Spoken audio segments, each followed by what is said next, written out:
Good day and welcome to this edition of Focus on your independent public radio station 91.3 WCPI, broadcasting from the McMinnville-Warren County Chamber of Commerce building. And on this occasion, we're happy to welcome our friends and media partner, BLTV. If you have Ben Lomond Connect, you're treated to BLTV, and you got all kinds of locally originated programming, including Warren County High School Pioneer basketball and football. What a treat. And so thanks to BLTV for sharing their facilities and bringing these important, significant issues to the public. Joe Pitts, the Honorable Joe Pitts, is mayor of America's most livable city, or the best city, as judged by Money Magazine in 2019. Mayor Pitts was elected Clarksville mayor after serving 6 terms in the Tennessee General Assembly and the House of Representatives. Was a member of the House Education Committee, and that's where we got to know each other. I believe we were in Gatlinburg at the time we first met. I believe that's right. And I just want to put it on record that what I said at the noon Rotary meeting, it will have been last week when this program is on the air, but it's absolutely true. Public education has never had a better, more loyal, more energetic friend than Joe Pitts. And I appreciate that. And the service that you rendered from the Education Committee in the General Assembly is something that will pay dividends infinitely into the future. Well, thank you, Bill. So I want you to know that your service will continue to bring blessings to a lot of people. Thank you. I grew up in a household where parents who didn't get to go to college, father didn't get to finish school, valued education and ensured that my sister and I got a good education. So I carried that forward into my public service. Mayor Pitts is truly a product of Clarksville and Montgomery County. He's a native of Clarksville, graduated from Northwest High School in Montgomery County, and Austin Peay State University, home of the Governors. That's right. Let's go Peay. Let's go Peay. That's it. And I want to talk to you about the value of having a large 4-year institution of higher learning. But first off, I would think a lot of our listeners and viewers on BLTV would just like to know what it takes to be America's most livable city. Well, I wish I knew exactly what it took, because it caught us by surprise on September the 16th of last year when Money Magazine had designated Clarksville as the best place to live in the country. But they kept that news to themselves until early that morning. When they announced it, we couldn't campaign for it. And as I mentioned to the Rotary Club, we can't repeat, because once you've won, you're taken out of the running in future years. Your picture is on the wall permanently, but you can't get another picture. That's right. That's right. One and done. Yeah. But I think it's the people who live in Clarksville, who work in Clarksville, who call our city home, that make us what we are. It's not about me. It's about what they do every day. Get up and take care of their families. They run businesses. They work in the nonprofit sector. They're teachers. They're nurses. They're doctors. So it's those folks who make Clarksville the best city. Mm-hmm. When we think of Clarksville, we automatically think of Fort Campbell, the Army base. Right. How is the relationship between the Army base and the command structure and the enlisted people?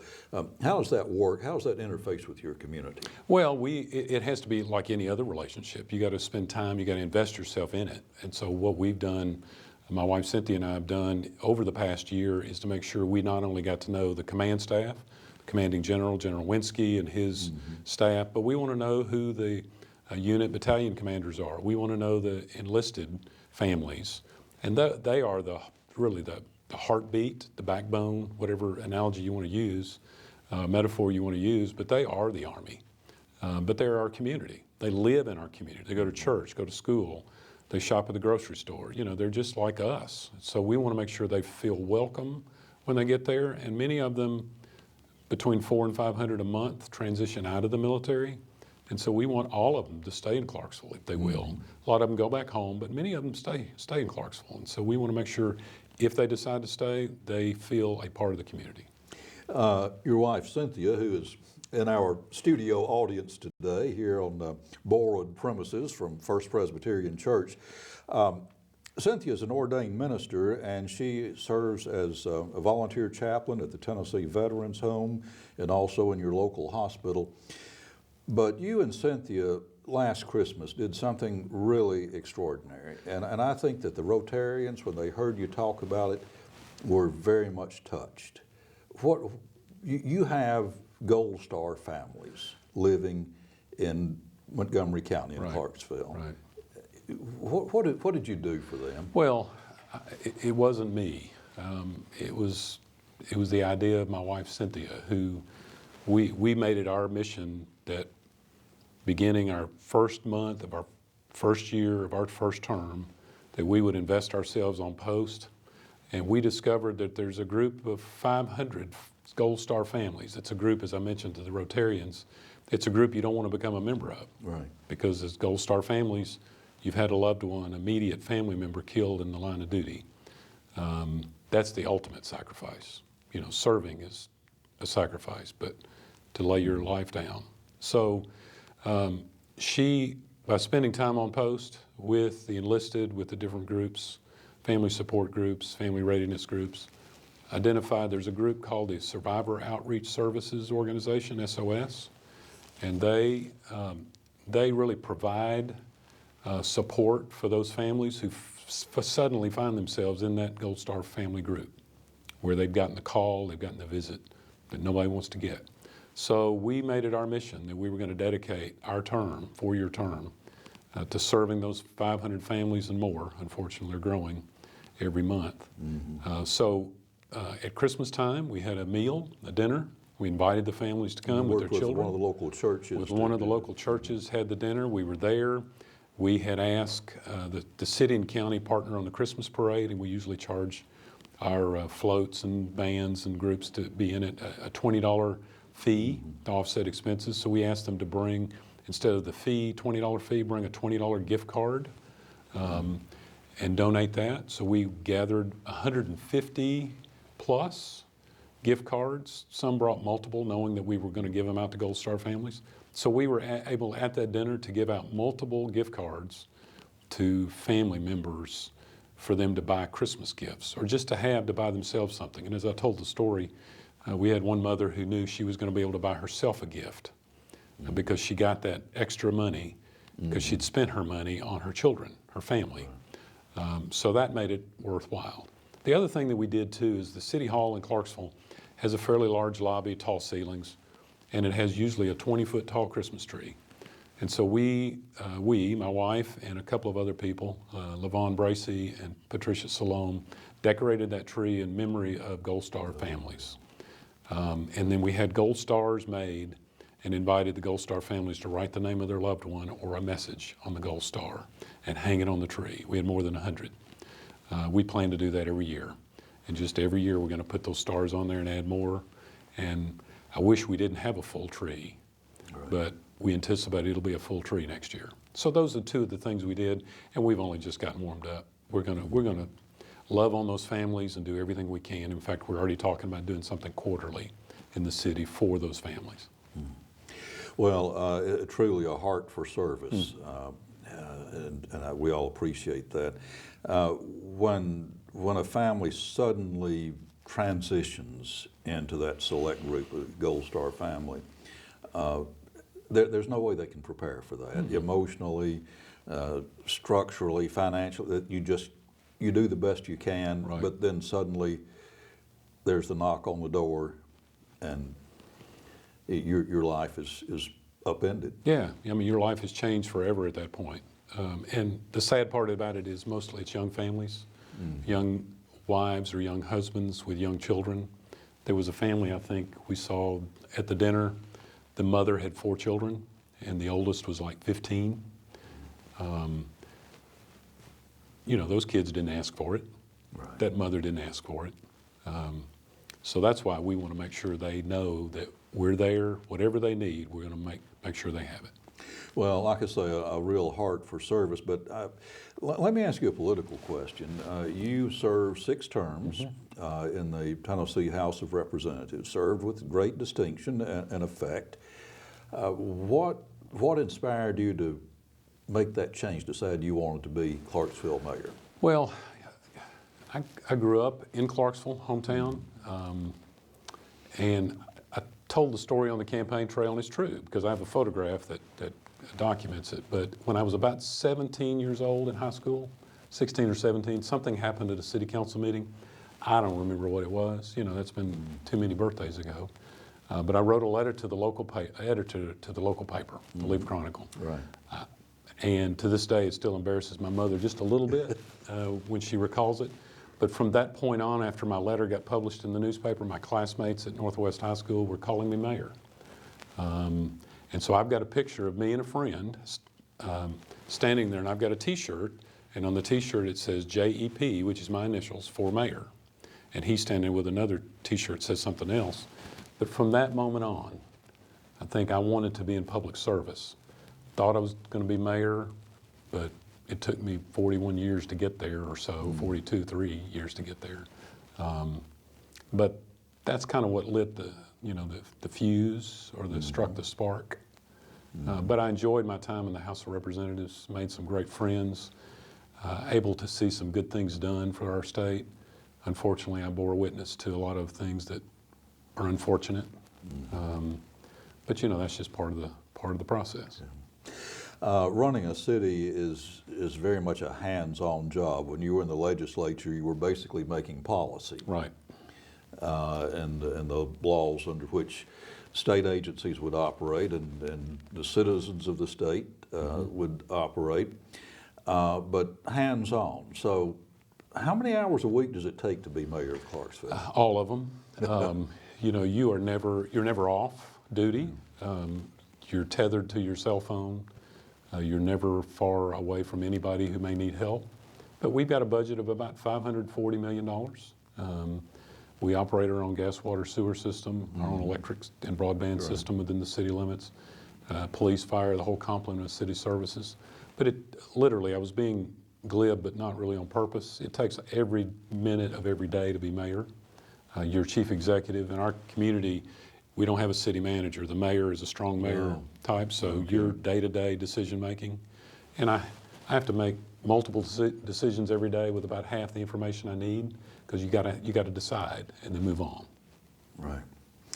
What about recruiting people to municipal service, getting really highly qualified people? Because traditionally here in the United States, we expect the very best from our public servants, but we don't pay them accordingly. No, we don't. So how do you manage to recruit the talent? I mean, the really bright, resourceful, creative people that you need to run America's best city? Well, there's a couple of things that we've installed since I've been in office, January 19. One is we've developed leadership development classes or courses, and we're calling it the Next Leader program, where we're training, putting through leadership development our current department heads who are leading their department, but we're also looking at those next leaders under them and putting them through leadership development, because we want to build a deep bench. We want them to understand no matter where they go, wherever they work, we want to equip them with the tools they need to be good leaders. I found early on that many of the morale problems we had among city employees is because people got promoted into supervisory level positions, didn't know how to supervise people, didn't know how to have those hard conversations. They would more often than not raise their voice or just talk down to people. So we're having to retrain people.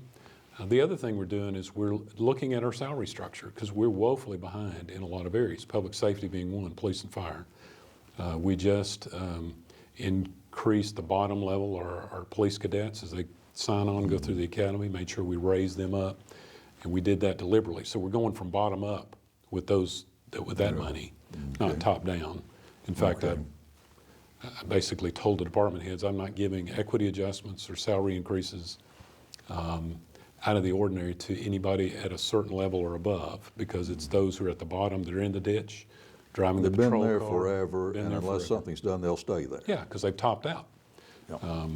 So we want to make sure we reward them. So those are a couple of things we're doing. And I'm excited about the leadership development program, because next fiscal year, starting in July, we're going to have a program for those who are fairly new in their employ with the city, 1 to 5 years, and they may be younger, late 20s, early 30s, and we're going to put them through a leadership development. Again, to invest in them, knowing that if we invest in them, they'll continue to give us their best and stick around, hopefully. Yeah. If you're joining us a little late on today's Focus or tuning in to BLTV Channel 6, it is my pleasure and honor to be at the interview desk with a good friend of mine for a good long time, Mayor Joe Pitts. Mayor Pitts presides over what Money Magazine declared to be the best city in America. And they reviewed stats and really looked at quality of life from hundreds of communities all across the United States, developed their top 100 list. I think there are 3 other places in Tennessee that join you in the top 100, but you are on the very top. So it ain't bragging if you backed it up. That's right. You got the documents to show it. The value of a large four-year university in your community. I've always thought, Mayor, that the formula for success would be to have your community alongside a major interstate highway, have good water resources and water transportation, to have good, strong, high-tech industry and a 4-year university. And if you have all of that in one place, you just can't quite fail. That's right. But tell us about Austin Peay State University and how that relates to your community. Well, Austin Peay got its name from Governor Austin Peay back in 1924 when he was governor of the state, decided that he wanted a university in his hometown of Clarksville. It was not named Austin Peay at the time. Started out as Southwestern Normal School. Was it a normal school? Yeah, teachers college. Teachers College, and then the legislature named it after Governor Peay when he left office. So, and he died shortly after that. But Austin Peay is now 11,000 students strong, has its 2nd doctoral program. It has outstanding leadership. We have a president, Dr. Elisa White, who is providing some of the best higher education leadership in the country. She's a sought after speaker at conferences. But the best thing about her is she's a great communicator. She knows how to communicate with students, with parents. She's a great recruiter because she's never far away from a parent of a potential student, and she lets them know, I want your child at our university. So you can't understate the value of Austin Peay to our community. But we've got a university in Austin Peay. We've got 2 rivers, Red and Cumberland. We've got an Army base, Fort Campbell, Kentucky. We've got an interstate, I-24. We've got all these natural resources. So yeah, we've got a lot to be proud of, but Austin Peay is the crown jewel. On the subject of education, I'm sure that after you spent 12 years in the Tennessee House of Representatives, much of that time on the Education Committee, that at least part of you still has to be in education. How are we doing in Tennessee? And I guess the quick way to answer that would be to ask you, if you sat at the control console, you turned all the knobs and the dials and pulled all the levers, what would you change? And what would you do more of? What would you accelerate? I think the thing I would probably accelerate is the level of career and technical education that we talk a lot about, but we kind of pay lip service to it a little too much. But I think the biggest change that I would make, I would gather every school superintendent of every public school district in the state together in a room and say, okay, we're going to be partners. We're going to provide you some money. You show us how it works in your community, and we'll get out of your way. Think about Bobby Cox in Warren County, and then what the school board enables him to do by setting policy and direction. And I think if we could get the state to get out of his way a little bit, or a lot, not just a little bit, think about what all Warren County could do. But with their investment of money comes strings and obligations and requirements. You know that better than I do on the school board, Bill. That's what I would do. I just become partners with local school districts. It's too adversarial now. It's too much gotcha. We're looking for things you're doing wrong. Instead of let's highlight what you're doing good, let's give you the money you need, and then try to get out of your way. Now, if you fail, we'll hold you accountable. Right. And that's the way it should be. Yeah, but at the same time, give you the tools, give you the resources, and let's go. And then just watch. Just watch some of these. There's sort of mini incubators the way these school districts are set up. They're doing some really innovative things like you're doing here with your robotics training center and that partnership with Motlow State. And what you're doing with the Family Resource Center and the culinary program, the mechatronics, and the list goes on and on about what you're doing here. But you're still hamstrung in a lot of ways by state regulation. Right.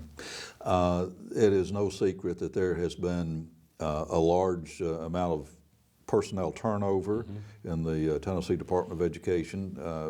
Penny Schwinn as the commissioner, something like an 18% to 19% turnover rate, significantly higher than other Tennessee departments. So yeah, maybe there's some chaos at the top. We just don't know, and maybe just say, here's the money, you're accountable for how you use it, but we're going to back up and say you go for it and develop your own programs. Yeah, and that may be too simplistic a view, but I think Tennessee is not so large we can't try it.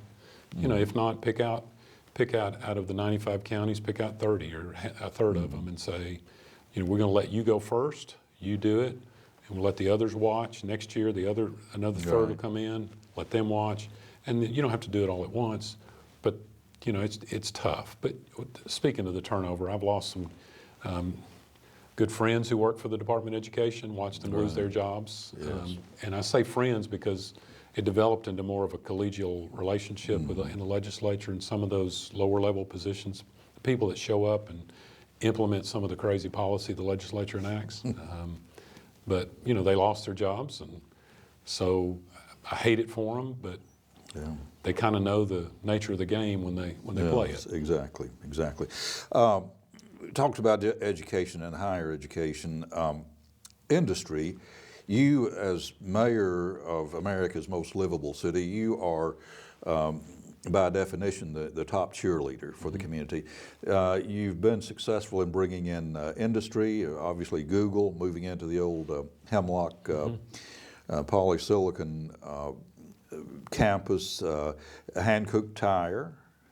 You have LG Electronics. When you go out and talk to these, and you would be talking at the highest level to the executives and board members and board chairs that make these decisions, what do you say? What's your elevator spiel for those people? What do you tell them about Clarksville? Well, I tell them that our community is different from most in that we build relationships with the people, and I point to Fort Campbell as a prime example. We're building relationships with the people at Fort Campbell. We're going to do the same thing with an industry. We don't want you here just to provide employment, which is important. We're going to build relationships with you and your management, your entire team of employees. So that's what I tell them, that we're going to provide service after the sale. When you come, you'll have my phone number. You can call me if you run into a problem. We've had a few challenges with some of the local companies that are located there. As more and more companies come in, Bill, the talent and the workforce pool shrinks. Right. So they're competing for that labor. So we're having to kind of get creative with them on how you recruit people to work there and keep them once they come. Because, it's not uncommon for somebody to walk in the front door making what they make an hour. The new company comes in making $1 or $2 more an hour. They leave and go across the street, literally. Right. The idea of having a qualified, ready-to-go, motivated, serious-minded workforce is an issue. It is. Everywhere you go. Everywhere you go, from the largest corporations down to the mom and pop building contractor. Right.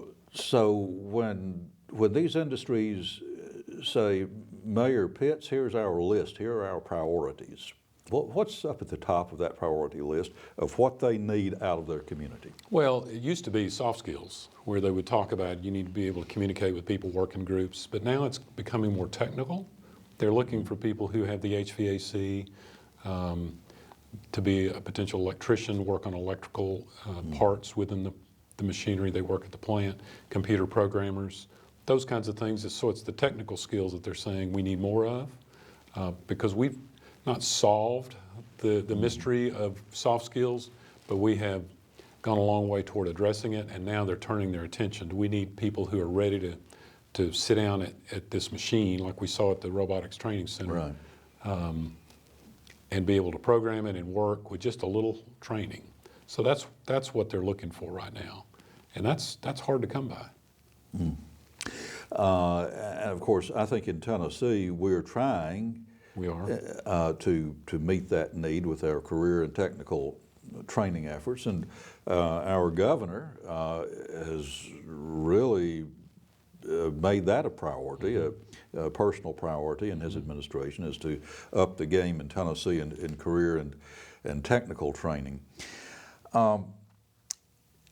America's most livable city, according to Money Magazine, but at the same time, your community, like this community, and communities all over the country and around the world, there's a certain subset of the population that deals with poverty.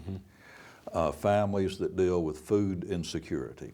There are homeless people. I know our school system in Warren County, we're serving right now about 200 designated homeless students. Wow. This doesn't mean they're sleeping under the bridge, Right. but they don't know where they're going to be sleeping the next night.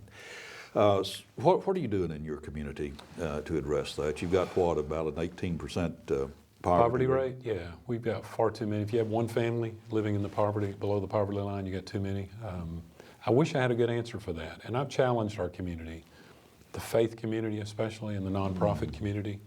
We've got too many, they want to strike out on their own. They don't want to work together in a lot of cases. And I've kind of challenged them to let's come together and pool our resources, because it does no good if you've got a finite amount of resources to divvy it up 100 different ways. Right. So that's a challenge for us. We don't have a good solution. We've got, on one hand, we got a group of people in the community who say don't provide shelter because that attracts more homeless from out of town. I don't buy that. You mean people who actually discourage having a homeless shelter? Right. And then we've got federal government who provides a lot of funding. They're moving away from emergency shelter beds, and so our nonprofit community have gotten used to the federal money to fund those emergency shelter beds, and now they're going into transitional housing. So we got a widening gap between the homeless and the services we can provide. So the city's trying to get creative and pulling in those faith leaders, church leaders, and say, look, if everybody will take a part, then we can go a long way to solving it, short term. Long term, we got to work on a longer term solution for that, but I don't have a good answer for it. Well, let me ask you this. When you're, as I say, you're the top cheerleader for recruiting industry and business. When you have these conversations with people, of course, Google is already committed and basically moving in, Hankook Tire, LG Electronics. When you talk to them, and you're on that short list of prospective communities, do you have that conversation about wages and salaries? Yes, we do, and we're going to have more of that, because we have to encourage them. If they're going to come in and be successful in our community, we want them to be there long term. They got to pay their folks better, and so that's an evolving, longer term conversation. It's going to take a little while to get them there, because they want to come in. They've got startup costs. They got pressure from the corporate office to be profitable, to meet their quotas, meet their production numbers. But I want us to be more forthright and say, if you're not coming in paying $15, $18, $20 an hour, then we're not going to give you the package of incentives you'll get if you go to those upper ranges. So you just say it's not a good fit. Yeah, thank you, but no thank you. Yeah. You know, and I'm hesitant to do that on a real broad scale, because if you don't have a job, any job's better than no job. Oh, yes. But if you go in starting $11, $12 an hour, it's hard to feed a family of 2, 3, or 4, or yourself on that. So that's the kind of conversations we're having internally about, look, we need to tell these companies, this is our minimum standard. I don't want average wage. Don't give me average wage numbers. Give me starting pay. The guy or gal that walks in the front door, what's he going to make an hour, or she? What's she going to start?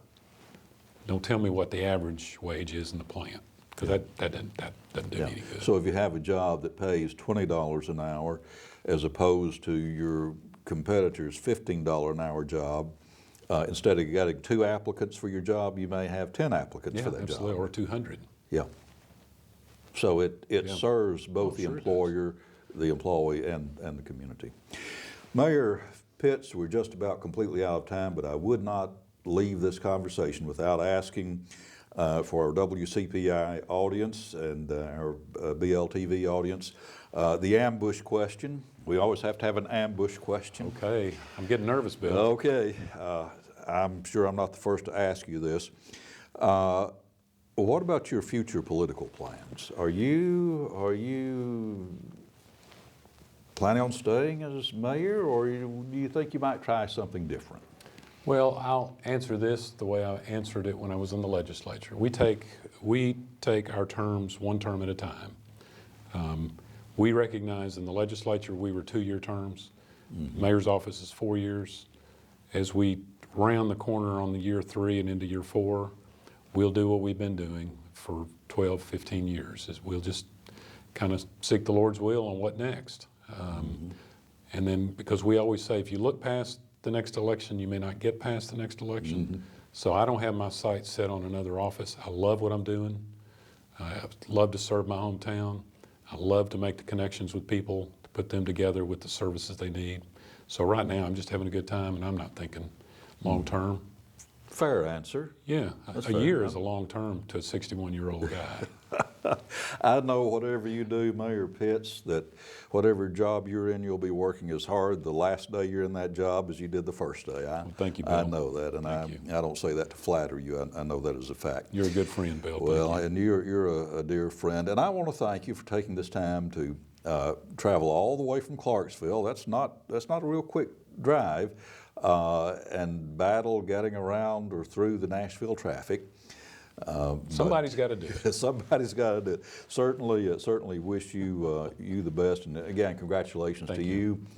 And you would be the first to say that it's not just the mayor who makes Clarksville the most livable city in the USA. It's a lot of people. It's the community. 156,000 people who live there.